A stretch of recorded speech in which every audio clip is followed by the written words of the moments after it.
So we'll kick off with Kevin Plexico. Kevin is going to talk about trends and tendencies in the federal market, and he'll kind of give us some insights and help us on that. Kevin is from Deltec. Kevin is basically, I guess you can speak for yourself, Kevin, but you're in charge of information systems in Deltec and solutions, and oversees the GovWin product line, among others. So very interesting insights, and I hope it'll be interesting to hear what Kevin has to say. I'm just going to switch the slide deck now so you have a better sense of this, so bear with me. And Kevin, I might give you a zapper thingy, which will allow you to, yeah, it's very cool. Best Buy is a wonderful place. We love it. So that's forward and that's back. Okay, great. So. Thank you. Great.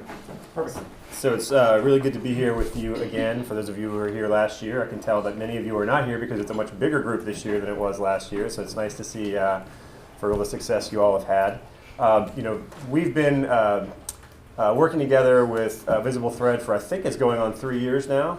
We have a partnership with VisibleThread through GovWin to have the starter compliance matrix feature that many of you might have noticed when you're on a GovWin opportunity report. There's a way to generate a compliance matrix off like a solicitation or a draft RFP or something like that we can allow you to have some small element of the VisibleThread tool that also introduces you a little bit to what their capabilities are. And then we're a customer as well. You're going to hear a bit more about how we use VisibleThread today, particularly in our state and local product line, for those of you who are familiar with our state and local solutions. So glad to be here. Glad to have the relationship we've had with VisibleThread, and I hope you'll find some satisfaction in it as well. What I'm going to talk to you about today is just a little bit of kind of landscape setting, because I know so many of you are from the government contracting market. I know many of you are also probably from the proposal world. So how many of you are going to APMP tomorrow? Anyone? One. So you're going to get a little bit of a preview of a presentation I'm doing at that event tomorrow as well, down in Waterford. So what I was going to do is talk a little bit about the budget. Obviously, so much of what has been happening in this market the last couple of years kind of revolves around the government budget challenges. So I thought I'd take a little bit of time just to kind of assess where we are and where we stand and what that's meant for the contracting environment. And then I'll jump to some of the things that we see going on that are not necessarily budget specific, but certainly have intersections with it. Things like LPTA, low price technically acceptable, that's kind of been a term that we've seen kind of used frequently, or at least a lot more frequently in some places that maybe are a bit surprising to see that approach, and some of the other issues that we're kind of seeing that are impacting the market. And then I'll talk about how it's impacting the competitive landscape, which I think is good in the context of how VisibleThread can provide such a useful tool for competitive intelligence. So this is the federal budget trend that we've been on the last several years. For those of you who have been to King's Dominion, I'd say it looks a lot like the Rebel Yell. This nice big march upward and an immediate drop, and then you kind of have the ups and downs along the way. We're kind of at the bottom and just starting to go back up a little bit. We had the big spike and march upward related to the war effort in Iraq and Afghanistan, as well as obviously when we had the economic stimulus legislation due to the economic crisis we were in back in the kind of 2008 time frame.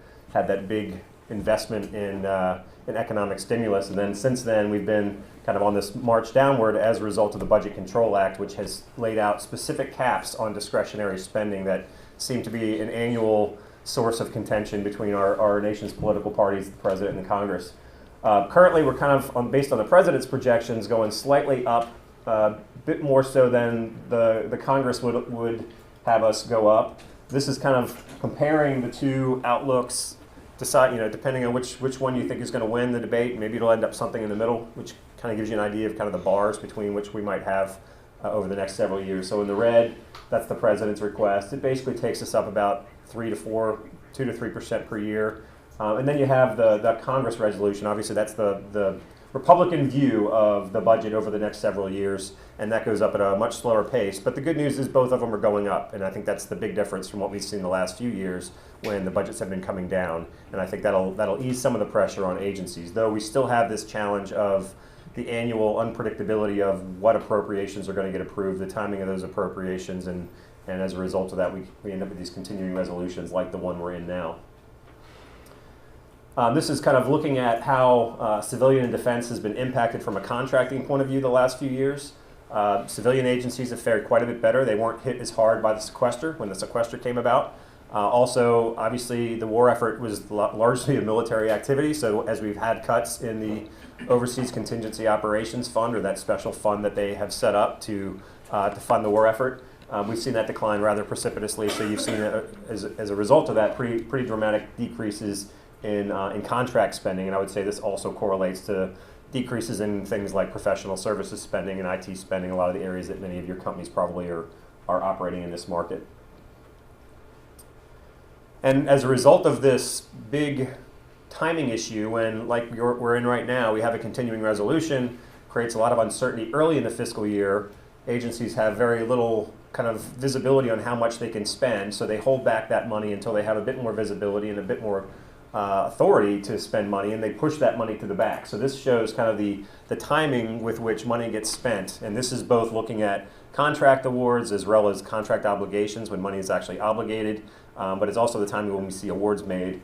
You can see this huge spike. Basically, September ends up being like a double month of the year because of all the spending that takes place at the very end of the year. So that's why, for those of you who are in the proposal world, are always so busy going into Q4, because the government's releasing so much activity that they're looking to award before the year goes away so that they can make sure they spend every dollar that they've been given.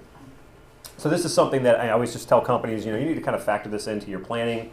If you're in value-added reseller business, it's even more acute than this. IT tends to be pretty dramatic. Areas like aerospace defense, not so much. They tend to be a bit more spread. Also healthcare, if you're in health services, also kind of a bit more spread. But areas where there's more capital investment costs, like IT, to a lesser extent professional services, tend to be very back-end loaded. And I would say for those of you who are kind of in the small business category, it's also more acute for you, because that's where they have a lot more smaller transactions that take place where they're just trying to get rid of the money that's left. So you end up with a lot more of your money kind of getting pushed to the tail end of the year. It just means you kind of need to plan your cash flow and your business kind of accordingly in terms of how you're setting your expectations for your business. And then kind of shifting gears, kind of talking about some of the contracting trends. This is a view of LPTA. We had some analysts pour through a large number of FBO solicitations and combined solicitations that have been released over the past several years, as well as a lot of the task order opportunities that come out on contract vehicles like Seaport, to kind of count how many LPTA solicitations we've actually seen, because I think there's been, frankly, a lot of anecdotal discussion about everything's going LPTA, so we were trying to provide some data behind that to just anchor up everybody's thinking. You can see that Defense Department has used it more, and it's kind of ebbed and flowed with what I would say is the budget challenges. There seems to be a high correlation between when agencies are forced to spend less to their willingness to now maybe take lower quality proposals and accept that type of lower quality work in terms of what they're willing to have in terms of contractor support. So something to keep in mind. We have seen it kind of ebb a little bit, but we still see some pretty sizable solicitations. I think the new Encore program, a rather large task order-based contract that's being competed, is being competed as an LPTA, so that's one of the larger ones that we've seen. So this is just something to consider. It's definitely been a challenge for companies. As proposal people, you're generally focused on differentiating yourself with value propositions, and sometimes those value propositions and differentiators have a cost that gets embedded into your solution, and if you're not careful, you can kind of price your way out of a proposal because you're trying to differentiate yourself when they're really not looking for differentiation. They just want bare bones service delivery. So something to keep in mind as you're trying to decide how you approach a particular solicitation that's being let. We've seen the government, as a result of the budget pressures, we've also seen a lot of push from the administration to have more work contracted with small business. We've seen a greater emphasis on achieving small business contracting goals. You can see the scorecards, or the government-wide goals are outlined there for the different socioeconomic groups. So in small business category, the goal is 23% government-wide. It varies by agency. Each agency also gets some individual goals, but the government-wide goal is 23%. And for the past 2 years, for the first time in the years that I've looked back, they've made it 2 years in a row. So they definitely have been pushing money from kind of the unrestricted category towards more of the small business category. And you can even see across all the different socioeconomic groups, except for HubZone, continued improvement in pushing more money to the different groups that are kind of protected in terms of government contracting. HubZone, I know we have at least one with Ken in the back of the room. I saw him come in. Yeah, particularly challenging program to comply with. So I think agencies have had a hard time meeting that goal in particular, and the SBA is kind of working on strategies to try and make that easier. But I think the message here is that essentially we're taking money away from larger businesses and kind of pushing more of the percentages to small businesses, though ironically, even though the percentage is up because the dollars have come down so much, it's still decreasing dollar opportunity. At least it has been the last few years. And then we've continued to see this shift towards task order-based contracts. This is looking specifically at IT acquisition. I know we have many of you in the room come from that category.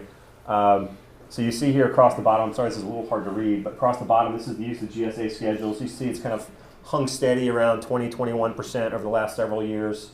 Then we have the GWACs. The GWACs have kind of started to grow a little bit. This is the GSA GWACs like Alliant, which has done very well, particularly in recent years. And then you have the others that are operated by NIH and NASA SOUP. Those are examples. Those have done very well the last few years. And then the agency-specific contracts have kind of held steady as well. So what we've seen is the other category, so that's the single award, kind of traditional RFPs, the sole source awards that don't go through a task order-based vehicle. Those types of awards have contracted and kind of fed the other categories, and we're seeing more and more business go through this task order-based work, which does have a lot of implications for companies in terms of how they think about contract vehicles they want to be on and be placed on. You know, obviously with those types of vehicles, you're making a huge investment in just securing a spot on a contract with essentially no guarantee of business to follow. Generally, the agency-specific IDIQs are more predictable in terms of your ability to win money off them because they tend to have fewer competitors. The contracting office that awarded them is clearly more invested in using the vehicle since they're the ones who spent their time and energy setting them up, whereas in the case of GSA, you're kind of counting on GSA's ability to market the use of their vehicles across agencies and those agencies being willing to use them. We've seen them be willing to use them, but still there's a lot more contractors to compete with on a lot of those vehicles. And then the ever-changing regulatory and policy environment. There's a lot of rule changes that we've seen kind of in the DCA cost accounting standards that continue to have requirements for small businesses to account for their business maybe differently than if you were doing work with commercial entities, especially if you're doing cost plus work or even certain types of fixed price contracts. You have to account for your business in a very specific way. Obviously a small plug for Deltek, and that's kind of our wheelhouse for our accounting side. On the delivery side, many agencies are starting to gravitate for software development and for support different types of standards like ISO standards or what's the other one? CMMI is an example. And those are kind of ways that we've seen the government prune the playing field in the competitive landscape in terms of who can participate. So these things, on the one hand, can be costly for you to establish.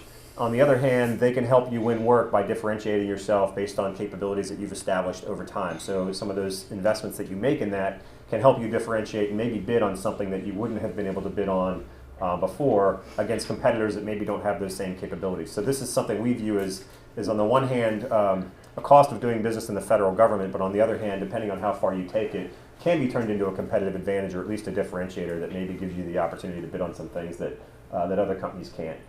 And then obviously has a lot of implications for your HR functions in terms of how you hire, particularly if you're in the Hub Zone program. It has a lot of implications for that. And we're seeing more rules around veteran hiring as well. And then the last one I wanted to talk a little bit about was the small business contracting changes because it's been pretty active in that category. We've seen the SBA essentially act on a lot of the rule changes that were set up in the National Defense Authorization legislation that seems to come out every year. There's always some small number of acquisition reforms that Congress wants the government to make. In the case of small business rules and regulations, SBA takes the lead, obviously. They've done things like modify the size standards for certain NAICS codes. They've set up rules that put a bit more teeth on the prime contractor to fulfill their obligations to the subcontractors. So an example would be if you're a prime contractor and you've committed in a proposal to use a certain small business subcontractor, and then at some point during the execution of that work, you decide not to use that subcontractor, you have to provide justification to the contracting officer about why you didn't use them. Or if you have obligations to pay them and you're not paying them on time, or you have disputes with them, you're also having to report that type of activity to the contracting official. So things that in the past the government said your relationship between your prime and sub is kind of your business. We just want to make sure the work's done. Now they're starting to reach down a little bit to make sure you're living up to your small business commitments from a subcontracting point of view. So that's going to be something that's going to be important to watch. And it has impact on large and small companies. If you're a small, obviously you need to know your rights and what you have in terms of latitude to kind of make sure that the primes kind of follow through. If you're a prime, you're starting to have to play a bit more of the compliance game to make sure you're living up to your commitments. So these are just some things that you need to be paying attention to kind of make sure you're competitive, make sure you understand the rules of the game.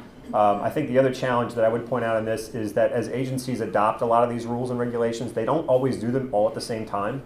For example, we had the defense small business liaison talking about how they adopt a lot of these small business rule changes and subcontracting rule changes, and he said basically they don't really follow them until they hit the FAR or the DFAR.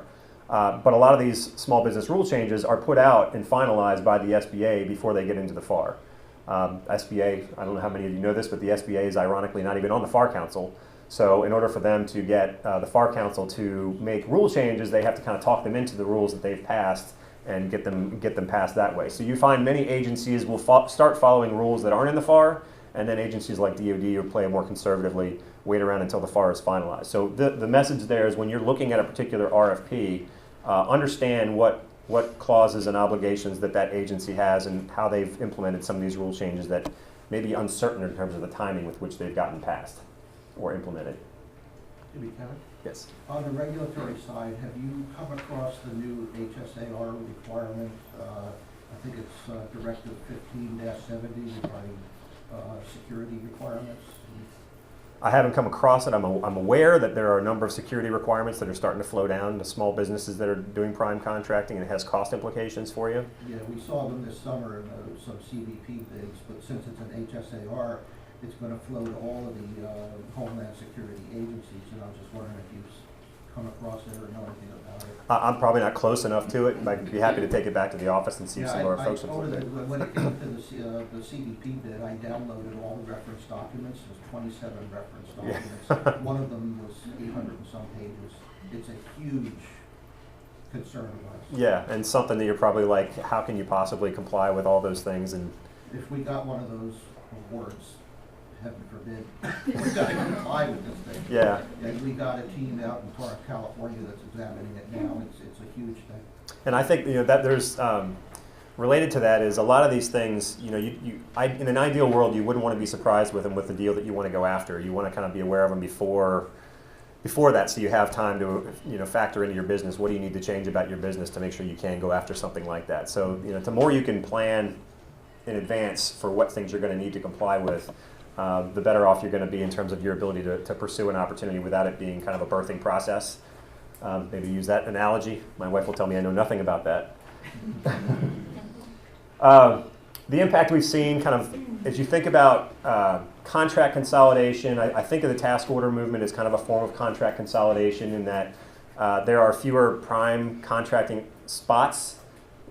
Thinking about, let's say, an OASIS program or an Alliant program, there are small business set-aside components to that. They reserve awards for the small businesses, but at the same time, it's a very finite number of small businesses that win compared to the sea of small businesses that are out there looking for work. So the result of this push to have us meet the small business goals, but at the same time reduce the number of contract spots because of the way the contracting environment works, is we've seen this increase in the size of award, the annual average spend, that's the bar. You can see the average annual spend per company, per contract. And then you see the number of prime contractors that are participating. These are the small business prime contractors, and that number has decreased by 27% since 2009. So fewer prime spots for small business, but more dollars for the ones. So you have a few that are making it more successful for themselves, but there's fewer participants. It's kind of a interesting dynamic. And at the same time, we've actually seen this across all size businesses. So this isn't really just a small business anomaly that we're seeing. So we're starting to see not GSA, we're starting to see SBA starting to pay attention to not just the dollars spent, but also the participation level. And how do they think about the participation level, and should there be some goals or consideration to the things they do that also maximize participation and opportunities for folks. And then in terms of how we've seen this impact, what I would say is market share by size of company. This is kind of looking at the amount of money the different size prime contractors are extracting from the market in terms of the percentage of total dollars spent. So you have the $1 billion club over here. It's composed of about 60 companies. It's down from about 80 companies just a few years ago. It's gone from about 53% of the dollars spent to 47%. And a lot of this, frankly, has to do with the decline we've seen in the aerospace defense contracting. You know, so you'll think about a lot of the big weapon systems and platforms. As that money comes down, so too does the opportunity for the primes, as well as the decrease in the war effort in Iraq and Afghanistan, which was kind of dominated by large businesses that were providing logistics support. You think about the CACIs and the DynCorps, those types of firms that were heavily had a healthy amount of their revenue generated by the war effort. As that's come down, some of them have dropped out of the $1 billion club, and some of them have also shifted their money, maybe have even dropped into this category in terms of their dollars. So the other thing that I think is interesting that this kind of dispels is this notion of the mid-market squeeze. There's a lot of anecdotal or rhetoric in the market about how, well, once you're a small business, you're great, but once you graduate, you're kind of in this great void of you're not able to compete with the big guys, but you're also not able to compete as a small business anymore. And this just kind of shows that the middle guys have kind of done pretty well too. They haven't really lost share. And of course, in 2014, there's some uptick in the $25 to $100 million category. And even in the small business category, the less than 25 million, we've seen some kind of a generally upward trend, as you'd expect, since that's typically where the small businesses are competing. So market share kind of being taken from the large businesses and spread around a little bit across I would say smaller. I'm hard pressed to say a $900 million company is a small business, but they're not a $1 billion business. And so that contracting environment has also led to a pretty big change in terms of how companies think about their proposal and their business development processes. So I hear a lot of companies talking about how difficult it is to get visibility on opportunities that are coming through as task orders, because unless you literally have people that are in that organization and your business development people are particularly well connected, it's very likely that you're seeing task orders come out on a particular contract vehicle and you know nothing about them before they were let. And you're trying to decide, well, this is right in my wheelhouse, but I don't know the customer that well. I didn't know anything about this going in. I really don't have any intelligence. Should I go after it? And I have seen companies take different philosophies on that. More conservative companies, frankly, generally the bigger ones, say, we've got enough business development resources where if you don't know something about that opportunity when it drops, then we're not bidding it because it means it's for somebody else. And I've certainly seen that tack of like, there's no way we're going to be able to spend our limited B&P dollars on opportunities that you know nothing about. But for small businesses, I think it's a bit more of a challenge because it's not as easy to say we should have known something about that. And you're probably more challenged to go after opportunities that maybe you didn't know that much about, but you feel like you got a particularly strong capability set to go after it, and you might feel more inclined to go after business that maybe you didn't have as much visibility on, because at the end of the day, you're trying to grow and willing to make some investments, if nothing else, to get some brand in front of that customer. So the next time you go after an opportunity, even if you don't win this one, maybe the next time they know a little bit something more about you than they did last time, and they know you're serious about doing business with them. So that's one thing, is that kind of understanding and transparency. Also, I think the other piece of it, what I call agile business development. Shipley's had a great reputation for defining a very robust process for how you do business development in the government contracting world. But for those of you who will follow the traditional Shipley process, you know it would not really work in a task order environment where you have 7 to 10 days to respond to an opportunity.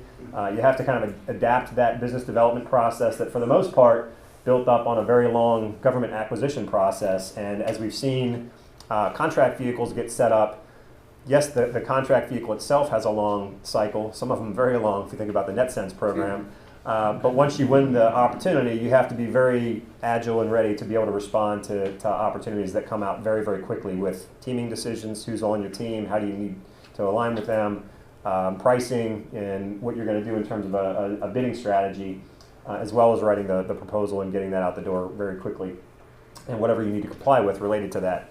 So this is kind of something that I think I've seen a lot of companies challenged with, is how do we adapt those traditional business development processes that we followed to allow us to be more efficient, more speedy, more agile, and also probably have a bit more automation in what you've done than maybe you were able to do or comfortable doing under the traditional process. So that's kind of, just a picture of what we see going on. Obviously, the budget environment, I think, is generally improving a little bit.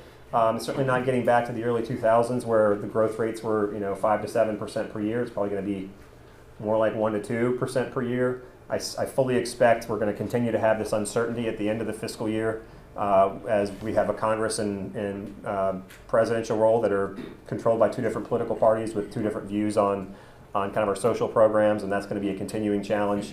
I think the good news is they have sort of gravitated around agreement on top line level for defense spending, but the challenge is they have a different view of how it gets paid for from a tax policy point of view and what comes out of civilian agencies. So that's going to be still an interesting area to watch.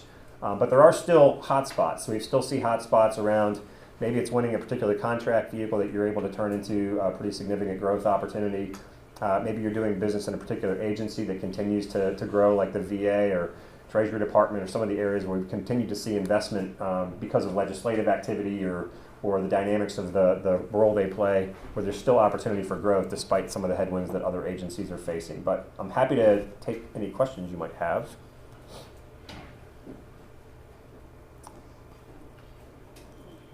I'll say you can.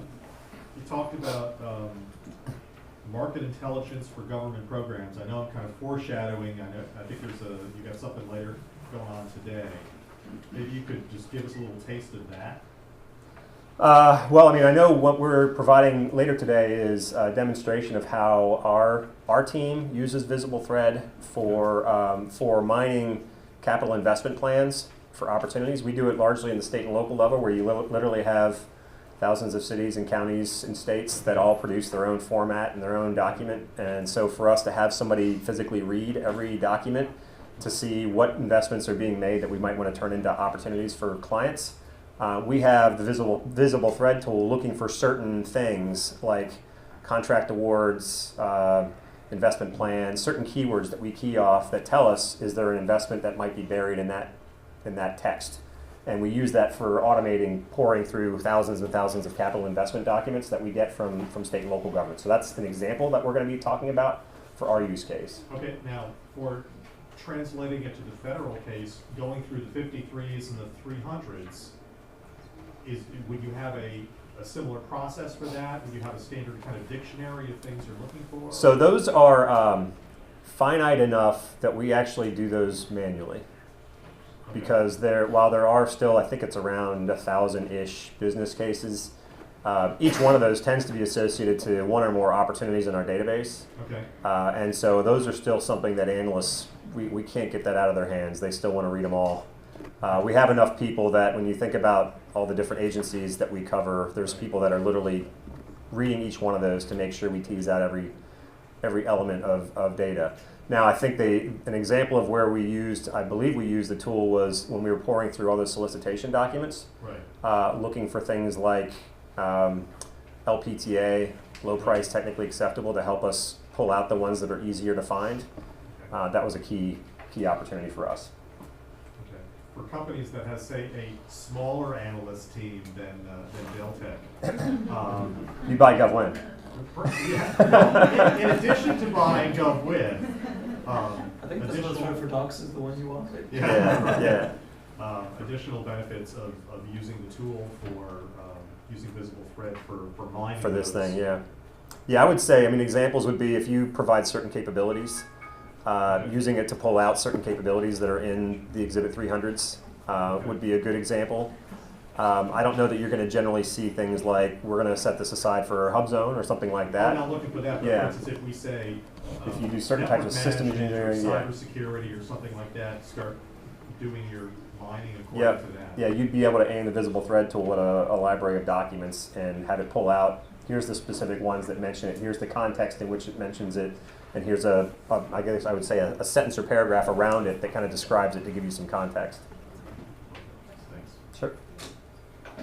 And just in addition to that use case, you will see something later on about the extensions. One of the extensions, which is a functionally minor thing but very profound. We've changed the way we do exports to Excel, so you can export both the hits as well as the full context. And that's kind of important because you get the full context and then you get the hits in the context of the outputs. So we'll talk about that later as well.